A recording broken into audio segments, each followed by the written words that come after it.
La Spiaggia per Tutti è aperto ieri, terzo anno di questa fortunata iniziativa del Comune di Chiavari, e offre servizi di vario tipo che comunque sono tutti inerenti al concetto mare, ovvero le persone hanno a disposizione, le persone con disabilità hanno a disposizione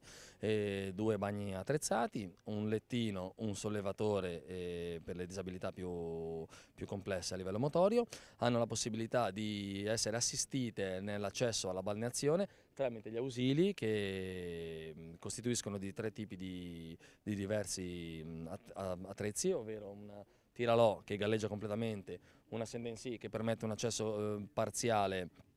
all'acqua e una job che è una sdraio mobile che viene utilizzata appunto per avvicinare le persone alla battigia e poter così appunto avere un po' più contatto col mare grazie a questi tre ausili. È un progetto che va avanti dal 2016, gli anni scorsi com'è andata? È andato molto bene gli anni scorsi, prevediamo che vada bene anche quest'anno. Quest'anno abbiamo avuto gradualmente negli anni abbiamo avuto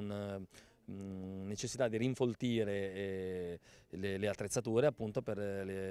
l'affluenza molto elevata perché siamo sui 3.000 accessi